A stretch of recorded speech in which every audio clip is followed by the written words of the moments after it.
오늘 우리가 왕정시대 계속해서 보고 있는데 사울 왕 네 번째 우리 사무엘상 11장 말씀을 통해서 하나님의 말씀 함께 살펴보도록 하겠습니다. 본격적으로 지난 시간에 사울이 왕으로 취임하게 되죠. 여러분 한번 생각해 보세요. 어느 한 나라의 왕이 되었습니다. 왕으로 취임하게 되었습니다. 공식적으로 선포되었습니다. 자, 그 다음에 어떤 일이 일어나게 되는지를 한번 보시기를 바랍니다. 첫 번째 제목을 같이 한번 읽어볼까요? 시작. 호칭에 걸맞지 않은 삶입니다. 자, 왜 그러냐면 11장 5절을 보세요. 마침 사울이 밭에서 뭐를 몰고 오다가 이르되 소를 몰고 오다가 이르되. 여러분 생각해 보세요. 왕이 지금 뭘 몰고 있어요? 소를 몰고 있는 왕이 여기에 있습니다. 농사 짓고 있습니다. 분명히 앞장에서 10장이죠. 왕으로 선포되고 취임하고 백성들이 사울 왕 만세하고 외쳤는데 하나님께 감동된 유력한 자들이 그 왕을 따라갔는데 그가 왕으로서 하는 일이 없습니다. 그냥 농사 짓고 있습니다. 왕으로 선포되었는데 왕답게 살고 있는 것 같지 않아요.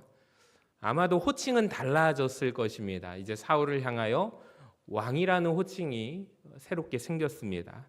사람들이 분명하게 그를 사울 왕이라고 부르고 있습니다. 신분의 변화가 생겼죠. 왕이라는 신분을 가지게 되었어요. 사무엘 선지자가 분명히 왕의 제도를 백성들 앞에서 다 선포했습니다. 여러분, 왕이 누릴 수 있는 특권이 많이 있잖아요. 자, 그런데 오늘 말씀해 보니까 왕으로서 특권은 누리지 못하고 있는 것 같습니다. 이름과 신분은 바뀌었지만 실제로 바뀐 것은 삶이 바뀌지 않았기 때문에 별로 없습니다. 그러니까 왕으로서의 특권도 누릴 수 있는 것도 하나도 못 누리고 있습니다. 제가 여기를 보면서 생각나는 우리나라 왕을 한 사람 소개합니다. 철종이라는 임금을 아십니까? 이 사람은 원래 강화도령이라고 불렸습니다. 이원범이라는 이름을 가졌고요. 1849년에 이 당시 왕이었던 헌종이 승하하고 나서 후사가 없었습니다. 그래서 가장 왕에 가까운 혈통을 찾다가 강화도의 유배중이었던 농사짓고 살던 이 강화도령 이원범이 가장 왕에 가까운 혈통으로 지목되어 하루아침에 왕이 됩니다. 다음 사진을 보여주시면 농사짓고 있는데 갑자기 강화도로 찾아와서 왕이 되는 거예요. 자, 우리나라에서 유명한 이야기입니다. 조선 역사 가운데 가장 재미있는 이야기가 아닐까 생각합니다. 25대 왕으로 즉위하죠. 농사짓다가 왕이 된 사람. 오늘 말씀해 보니까 누구랑 비슷해요? 사울하고 참 비슷해요. 근데 문제가 뭐냐면 이 철종이 하루아침에 자기는 강화도 유배지에서 농사꾼으로 살았는데 왕으로 신분이 바뀌긴 했습니다. 기록에 의하면 전혀 하나도 행복하지 않았다고 합니다. 그러니까 고향을 그리워하고 고향에서 친구들과 자치기 하는 것을 그리워했다고 합니다. 궁 안의 생활에 적응하지 못하셨대요. 특히 강화도 살 때 사랑하던 양순이라는 천민 처녀와 약혼한 사이였다고 합니다. 근데 천민은 궁녀조차 될 수 없기 때문에 자기가 사랑하는 양순이를 궁궐로 데려오지 못합니다. 결국에 그 양순이를 그리워하다가 33살의 나이에 죽고 맙니다. 그래서 강화도에 가시면 한번 보여주시면 강화도령 첫사랑길이 있대요. 한번 시간 되시면 가보시기를 바랍니다. 자, 호칭이 바뀌었죠. 신분도 바뀌었어요. 왕으로서의 특권도 있어요. 그런데 하나도 누리지 못하고 죽은 사람이라고 말할 수가 있겠네요. 사울도 마치 그런 모습이에요. 강화도령 이원범의 모습이 어쩌면 말씀을 묵상하면서 저와 여러분의 모습이 아닐까라는 생각이 듭니다. 우리가 하나님 자녀가 되었죠. 그리스도인의 특권을 누릴 수가 있는데 어쩌면 우리 그리스도인의 모습이 될 수도 있다는 생각이 들었습니다. 여러분, 하나님의 자녀가 된다, 그리스도인이 된다라는 것은 얼마나 놀라운 특권인지 모릅니다. 그러니까 우리가 예수를 내가 믿는 순간 신분이 바뀝니다. 할렐루야. 하나님의 자녀가 되는 특권이 부여가 됩니다. 자, 베드로전서 2장 9절을 같이 한번 읽어볼까요? 시작. 너희는 택하신 족속이요 왕 같은 제사장들이요 거룩한 나라요 그의 소유가 된 백성이니 라고 말씀하고 있습니다. 여러분, 그러니까 우리를 사람들이 뭐라고 불러요? 크리스천이라고 부르잖아요. 그리스도인이라고 부릅니다. 그러니까 그리스도인, 크리스천은 무슨 뜻입니까? 그리스도의 사람들이라는 뜻이거든요. 자, 그런데 문제가 뭐냐면 우리가 예수 믿고 하나님의 자녀가 되었음에도 불구하고 우리의 신분이 바뀌었어요. 호칭이 바뀌었어요. 근데 삶이 바뀌지 않은 사람들이 이 시대 가운데 수두룩하다는 것을 아십니까? 마치 지금 오늘 사울 왕이 왕으로 선포됩니다. 신분이 바뀌었어요. 실제로 그의 삶은 농사짓고 그대로 살아가는 사울의 모습과 오늘날 이 시대 가운데 하나님의 자녀로 아무런 영향력을 미치지 못하는 그리스도인들의 삶과 참 너무 닮아 있다는 사실입니다. 여러분 기억하시기 바랍니다. 이름과 호칭에 걸맞는 삶을 살아야 할 줄로 믿습니다. 이 바뀌어버린 호칭과 신분에 걸맞는 삶을 살아야 돼요. 아까 베드로전서 2장 9절에 보면은 왕 같은 제사장이라고 했습니다. 제사장답게 살아야 합니다. 우리가 이렇게 살아가지 못한다면 우리가 하나님께서 그렇게 살 수 있는 기회를 주셨는데 우리는 이름뿐인 그리스도인으로 살아갈 수밖에 없을 것입니다. 자, 그런데 오늘 말씀 속에 제가 새롭게 발견한 것은 위기는 곧 기회다라는 것입니다. 우리 같이 읽어볼까요? 시작. 위기는 곧 기회다. 이 본문을 읽어보니 왕으로 추대가 되었지만 삶이 바뀌지 않고 그대로 농사만 짓고 살아가던 사울에게 놀랍게도 왕다운 리더십을 발휘할 수 있는 순간이 오게 되는데 그 전환점이 언제였냐면 이스라엘 나라에 위기가 닥쳤을 그때라는 사실입니다. 1절을 한번 보세요. 암몬 사람 나하스가 올라와서 길앗 야베스에 맞서 진침해 야베스 모든 사람들이 나하스 왕에게 말합니다. 우리와 함께 언약하자. 그리하면 우리가 너를 섬기리라 하니 암몬 사람 나하스가 그들에게 이르되 내가 너희 오른 눈을 다 빼야 너희와 언약하리라. 내가 온 이스라엘을 이같이 모욕하리라. 그러니까 암몬이라는 족속 나라가 쳐들어오게 됩니다. 그리고 그 왕이 이스라엘 민족을 모욕하기 시작합니다. 전쟁은요 이스라엘 입장에서 상당히 위기입니다. 이 암몬 왕 나하스가 얼마나 간악한 사람인지 오른쪽 눈을 다 빼버리겠대요. 여러분 오른쪽 눈을 왜 뺄까요? 전쟁을 할 때 이 당시에 방패를 가지고 싸우면 방패를 가지고 맞게 되잖아요. 그러니까 한쪽 눈만 있으면 공간감, 거리감을 느끼지 못합니다. 그래서 자주 넘어진다고 하죠. 근데 방패로 막아야 할 때 오른손잡이면 이제 방패가 맞고 공격하고 하는 이런 공격과 수비를 겸할 수 있는데 오른쪽 눈을 뺀다는 말은 방패로 막지 못한다는 의미거든요. 그냥 전쟁에 나가면 다 죽는다는 것입니다. 아예 그냥 싸움을 못하게 된다는 것이죠. 그러니까 이스라엘은 엄청난 위기 상황입니다. 근데 이 역설적으로 위기로 인하여 사울이 왕으로서의 리더십이 발휘되기 시작하는데요. 자, 5절에 보니까 마침 사울이 밭에서 소를 몰고 오다가 이르되 백성이 무슨 일로 우느냐 하니 그들이 야베스 사람의 말을 전하니라. 사울이 이 말을 들을 때 하나님의 영에게 크게 감동되매 그의 노가 크게 일어나 한 겨리의 소를 잡아 각을 뜨고 전령들의 손으로 그것을 이스라엘 모든 지역에 두루 보내어 이르되 같이 읽어볼까요? 시작. 누구든지 나와서 사울과 사무엘을 따르지 아니하면 그의 소들도 이와 같이 하리라 하였더니 여호와의 두려움이 백성에게 임하매 그들이 한 사람같이 나온지라. 아멘. 그러니까 무려 33만 명이 사울의 호출을 받고 한 사람이 나오듯이 앞에 나오게 됩니다. 참 신기하죠. 위기인데 그 위기가 기회라는 사실이라는 거예요. 전쟁이 만약에 아니었다면 암몬 족속 나하스 왕이 침략하지 않았더라면 사울이 과연 이스라엘 왕으로 된 이후에 리더십을 발휘할 순간이 왔을까요? 우리 그리스도인들도 저는 똑같다고 생각합니다. 여러분, 하나님은 좋으신 하나님이심을 믿으시기를 바랍니다. 그런데 때로는 그 좋으신 하나님이 왜 내 인생 가운데 위기를 허락하실까요? 왜 우리 가정에 위기를 허락하실까요? 왜 문제를 갑자기 어느 날 덜컥 주시게 될까요? 그러니까 이름뿐인, 허울뿐인 그리스도인에서 벗어나라는 기회를 주시기 위함인 줄로 믿습니다. 그러니까 아까 전에 말했습니다. 호칭도 변해요. 신분도 변해요. 근데 전혀 삶은 그리스도인, 기독교인처럼 보이지 않습니다. 자, 그런데 하나님께서 그때 위기를 주십니다. 문제를 주시고 환난을 주십니다. 자, 그제서야 하나님의 자녀다운 삶이 시작되게 되는 것입니다. 위기를 만난 후에 평소에 기도하지 않던 사람들이 위기가 닥치면 기도하기 시작합니다. 안정된 직장이라고 여겼던 사람들이, 제가 그 경험을 했거든요. 군산에 참 많은 직장들이 있었는데 하루아침에 그 도시에 5만이라는 인구가 직장을 잃었습니다. 가장들이 갈 곳을 잃어버렸습니다. 참 너무나 아픕니다. 상황 가운데 너무나 힘듭니다. 이직을 준비하지만 결과는 바로바로 발표가 되지 않습니다. 자녀가 아픕니다. 갑자기 그제서야 무릎 꿇고 기도하기 시작합니다. 하나님을 찾기 시작합니다. 평소에 새벽 예배 잘 안 나오시던 분들이 갑자기 어느 날 나오기 시작합니다.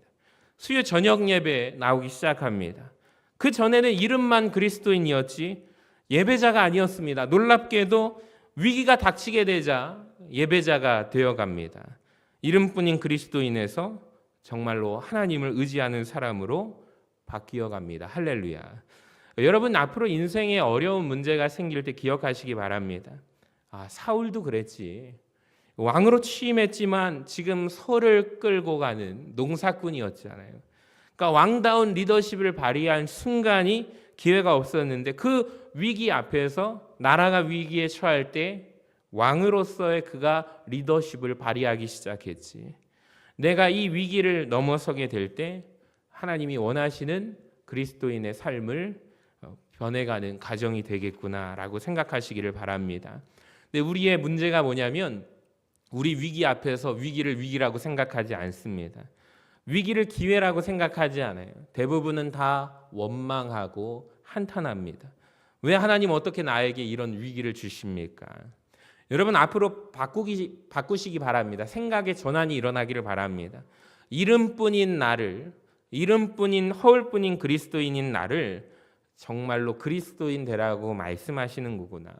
하나님이 나에게 우리 가정에 이 문제를 주시는 거구나. 할렐루야. 여러분, 건물을 지을 때로 한번 비교해 볼까요? 그림을 보여주시면 내진 설계의 종류가 제가 3가지를 가지고 왔는데 엄청난 지진이 와도 견딜 수가 있는 이 건물을 지을 때 건축학적으로 이 내진 설계를 반영을 해야 이 건물이 튼튼하게 지어진다고 합니다. 근데 건물이 완공되었을 때 지금 이제 우리 감나무골 재개발 보니까 이제 어느덧 한층 이제 지하를 다 마무리하고 1층이 이제 올라오더라고요. 너무나도 신기합니다. 그 공사 과정을 보니까 이제 벌써 이제 1층이 올라오는구나. 언제 올라올까? 그랬는데 이제 1층이 올라와요. 이제 1층 올라가기 시작하면 계속해서 이제 짓겠죠. 한 층 한 층 올리는 것은 금방금방 올라간다고 하더라고요. 근데 여러분 보면서 지진이 오기 전에는 아무리 이 건물이 내진 설계가 잘 되었다라고 말만 할 뿐이지 증명할 수 있는 방법이 있어요, 없어요? 없어요. 지진이 와도 정말 지진이 왔을 때 다른 건물 다 흔들리고 무너질 때 그 건물이 버티고 있다면 그 주장이 정말 사실임을 증명되는 거죠. 얼마 전에 튀르키예 지진이 왔을 때 어느 한 도시는 완전히 다 그냥 다 무너졌는데 어느 한 동네를 뉴스에 보니까 소개된 그 영상을 아직 기억이 납니다. 보니까 엄청나게 규제를 심하게 해가지고 내진 설계 안 하면 인허가를 내주지 않았대요. 그러니까 그 시장이 나중에 칭찬을 받더라고요. 지진이 휩쓸고 갔는데 다른 데는 다 건물이 자빠지고 무너졌는데 거기는 지진이 안 지나간 거 아니야 할 정도로 견고하게 튼튼하게 아무런 이상이 없는, 알고 보니까 그런 속사정이 진짜 내진 설계가 잘 된 건물이었음이 증명이 돼서 뉴스에 나온 적이 있습니다. 여러분, 우리도 똑같지 않을까요? 다 모두가 예수 믿고 하나님의 자녀가 되어서 우리가 그리스도인이라고 주장하는데 언제 이 사실이 증명될까요? 내 삶에 위기가 닥칠 때. 다른 사람들은 흔들리고 무너지는데 나는 버티는 거예요. 교회에 언제 증명이 될까요? 교회에 이 어두움의 영이 확 지나가서 이 지진과 같은 이 쓰나미가 확 불었을 때 교회가 분열되고 갈라지는 교회가 있는가 하면 견고하게 하나님 앞에서 기도하는 성도들이 있는 교회는 절대로 쓰러지지 않습니다. 여러분, 우리가 그리스도인임이 증명된 줄로 믿습니다. 그래서 감사하는 거죠. 따라합시다. 위기는 기회다. 여러분, 우리가 늘 이렇게 고백할 수 있기를 바랍니다. 세 번째는 실제로 전쟁으로 인해서 사울이 얻은 것들이 적지 않습니다. 굉장히 많아요. 아까 전에 말씀드렸지만 이름뿐인 왕이지만 엄청난 리더십을 얻죠. 12절에 보세요. 전쟁 후에 백성이 사무엘에게 이르되 사울이 어찌 우리를 다스리겠느냐 한 자가 누구이니까 그들을 끌어내소서 우리가 죽이겠나이다. 그러니까 사울이 왕이 될 때 반대하던 사람들 다 어디 갔습니까? 이겁니다. 이 정도로 사울이 강력한 리더십을 확보한 거죠. 자, 이뿐만 아니라 위기에 처한 길르앗 야베스 사람들을 사울이 구해줬잖아요. 자, 이때 사울 왕이 길르앗 야베스 주민들의 신뢰를 얻게 됩니다. 언제까지 얻게 될까요? 사울이 죽을 때까지. 그러니까 그의 든든한 지지 기반이 되는 거예요. 사울이 죽었을 때 사울 왕의 시체를 장사해 준 사람들이 이 길르앗 야베스 사람들이거든요. 사무엘상 31장 11절을 보세요. 길르앗 야베스 주민들이 블레셋 사람들이 사울에게 행한 일을 듣고 모든 장사들이 일어나 밤이 새도록 달려가죠. 사울의 시체와 그의 아들들의 시체, 왕자들의 시체를 벳산 성벽에서 내려가지고 야베스에 돌아가서 거기에서 불사르고 화장을 해줍니다. 그의 뼈를 가져다가 야베스 에셀나무에 장사하고 7일 동안 금식하게 됩니다. 그러니까 사울의 장례를 해준 사람들이 길르앗 야베스 사람들이에요. 자기들이 위기에 처했을 때 사울이 구해줬기 때문에 이 은혜를 잊지 않습니다. 그러니까 죽을 때 이 정도 했잖아요. 사울 왕이 사는 날 동안에 얼마나 그의 큰 지지 기반이 되었을까요? 자, 또 하나 사울은 자기의 큰 간증거리를 하나 얻게 되죠. 지난 10장에서 사울이 세 가지를 경험했잖아요. 회복시키시는 하나님, 공급해 주시는 하나님, 그리고 성령의 역사를 경험하게 됩니다. 근데 오늘 전쟁에서 승리하게 되므로 자기를 전쟁에서 승리하게 하시는 하나님을 그가 경험하게 되는 거예요. 사무엘상 11장 13절에 보면은 사울이 자기 입으로 고백을 합니다. 여호와께서 오늘 이스라엘 중에 구원을 베푸셨느니라. 할렐루야. 여러분, 사울은 하나님께서 승리하게 하심을 경험하게 되었습니다. 그리고 네 번째로 무엇보다도 나라가 견고해지게 됩니다. 14절부터 15절을 보세요. 사무엘이 백성에게 이르되 오라 우리가 길갈로 가서 나라를 새롭게 하자. 이 전쟁 승리 이후에 나라가 새로워지게 되는데 모든 백성이 그래서 길갈로 가서 여호와 앞에서 사울을 왕으로 삼고 길갈에서 여호와 앞에 화목제를 드리고 사울과 이스라엘 모든 사람이 거기에서 크게 기뻐하죠. 여러분, 왕으로서의 리더십이 세워지게 되고 화목제, 하나님과 사람 앞에 화목제를 올려드립니다. 화목하게 된 것이죠. 축제가 이루어지게 됩니다. 이스라엘 모든 사람에게 사울에게 기쁨이 됩니다. 하나가 됩니다. 마음이 하나로 모아지는 전쟁 이후에 사울이 얻게 된 것이죠. 그러니까 위기가 닥쳤을 때는 아무런 이런 마음이 하나가 되지 않았는데 위기 뒤에는 이렇게 많은 축복이 기대하고 있다라는 것입니다.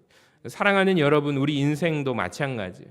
여러분 인생의 위기가 닥칠 때 첫 번째 기억할 것은 우리가 정말로 진짜로 그리스도인 되게 하려는 하나님의 계획임을 알게 되시기를 바랍니다. 두 번째, 이 위기 뒤에 축복이 예비되어 있겠구나 고백하시기를 바랍니다. 이따가 결단 찬양할 때 왜 나만 겪는 고난이냐고 불평하지 마세요. 고난의 뒤편에 있는 주님의 주실 축복을 미리 보면서 감사하는 우리 모두가 되시기를 바랍니다. 그러니까 위기 뒤에 숨겨진 축복이 있게 될 줄로 믿습니다. 여러분, 위기는 위기로 끝나지 않아요. 그러니까 문제거리는 절대로 문제거리로만 끝나지 않습니다. 이 문제 뒤에 숨겨진 축복이 있어요. 사울이 하나님의 도우심으로 말미암아 전쟁에서 승리했듯이 우리 모두도 하나님의 도우심을 경험할 수 있기를 바라고, 여러분의 가정이 혹시 위기 가운데 있다면 여러분 가정이 새로워지기를 바랍니다. 자, 그런데 여기까지 보시면 할렐루야인데 다음 한번 읽어볼까요? 4번 같이 읽어봅니다. 시작. 그런데 그 이후가 더 중요하다. 위기가 필요하죠. 이 위기를 통해서 사울이 얻은 것은 굉장히 많습니다. 그런데 우리가 사울 왕의 결말에 대해서 모르는 분은 없어요. 사울이 어떻게 되죠? 망하게 됩니다. 죽게 됩니다. 이게 참 궁금한 거예요. 왜 사무엘상 11장까지 읽게 되었을 때 별 문제가 없는 것 같던 사울이 갑자기 13장부터 그가 급속하게 무너지기 시작하거든요. 그렇다면 왜 사울은 무너지게 되었을까? 왜 망하게 되었을까? 이 질문입니다. 제가 사무엘상 11장을 읽고 내린 결론이 이것인데요. 자, 이 전쟁은 하나님께서 도우셔서 사울이 승리한 전쟁이라고 분명하게 성경이 되어 있는데, 앞으로 여러분 사무엘상을 끝까지 읽어보시면 사울이 모든 전쟁에서 어떻게 되는지 아세요? 승리하게 됩니다. 그러니까 마지막 전투에서 다만 그가 져서 죽었을 뿐이지 모든 전쟁에서 승리하게 하시는 하나님의 역사를 경험하게 됩니다. 근데 문제가 있어요. 딱 하나가 있는데, 앞으로 그의 입술에서, 사울의 입술에서 이 전쟁에서 승리한 것은 여호와께서 나를 승리하게 하셨기 때문이다라는 이 고백이 있어요, 없어요? 없어요. 나오지 않습니다. 사무엘상 11장 13절에 유일하게 한 번 나오거든요. 우리 노란 글씨 읽어볼까요? 시작. 여호와께서 오늘 이스라엘 중에 구원을 베푸셨음이니라. 아멘. 즉 이 말은 여호와의 도움으로 말미암아 내가 이 전쟁에서 승리하였다라는 고백이에요. 자, 그런데 이 다음부터 사울이 모든 전쟁에 승리한 이후에 한 번도 본인의 입으로 이건 하나님이 도우셔서 승리했습니다 고백하지 않습니다. 성경 기자도 마찬가지예요. 단 한 번도 이것은 하나님께서 사울을 도우셔서 승리함이라는 표현을 말하고 있지 않는다는 것을 아십니까? 제가 한번 비교해 볼게요. 사무엘상 11장을 한 번 더 여러분 보세요. 6절에 보시면 사울이 분노하게 한 것도 누가 주신 마음이에요?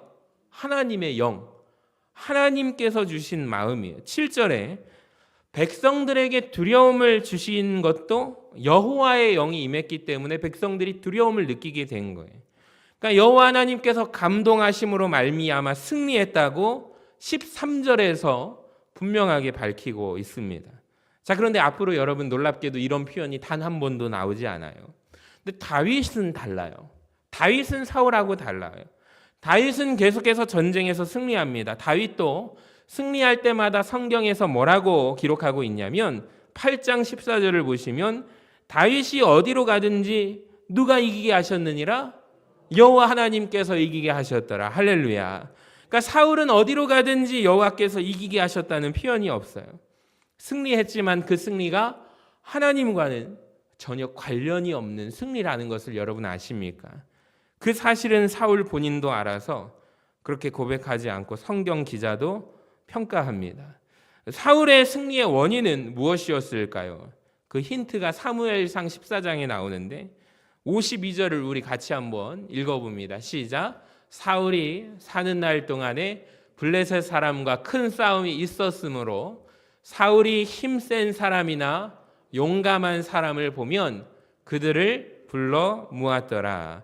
여러분, 왜 힘센 사람, 용감한 사람, 사울 왕이 용사들을 뽑을 때 기준, 왜 계속해서 그들을 모았을까요? 왕의 입장에서 보면 사울은 이렇게 생각했던 것 같아요. 그들이 있어야 전쟁에서 승리한다라고 여겼던 것 같습니다. 그러니까 이것이 그의 문제라고 저는 봅니다. 여러분, 그렇다면 이 말씀이 어떻게 오늘 들려져야 할까요? 저는 이렇게 생각해요. 같이 한번 볼까요? 사울이 사는 날 동안에 블레셋 사람과 큰 싸움이 있었지만 우리 노란 글씨 읽어봅니다. 시작. 사울이 더욱더 하나님을 의지하였더라. 아멘. 만약에 사울이 이렇게 고백했더라면 그의 인생은 어떻게 되었을까? 저는 반드시 바뀌었을 것이라고 생각합니다. 그러니까 사울의 문제가 뭘까요, 여러분? 첫 번째 전쟁에서 승리를 하나님의 도우심으로 했는데 그 다음부터는 그걸 잊어버렸어요. 인간을 의지합니다. 사람을 의지합니다. 무기를 의지합니다. 잘 싸우는 사람들, 용맹한 사람들을 의지합니다. 여러분, 무엇이 축복일까요? 인생의 전투에서 승리하는 것이 축복일 것 같지만 더 중요한 것이 있어요. 그 축복의 원인이 하나님께서 승리하게 해주시는 것이 저는 복이라고 믿습니다. 사울이 계속해서 승리했다니까요. 마지막에 한번 져서 죽어서 그렇지 계속 이겼잖아요.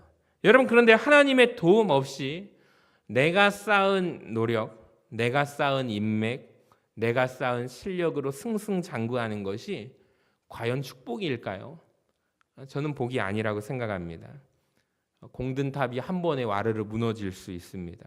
그러니까 진짜 복은 뭐냐면 나를 승리하게 하시는 하나님을 놓치지 않는 것이라고 믿습니다.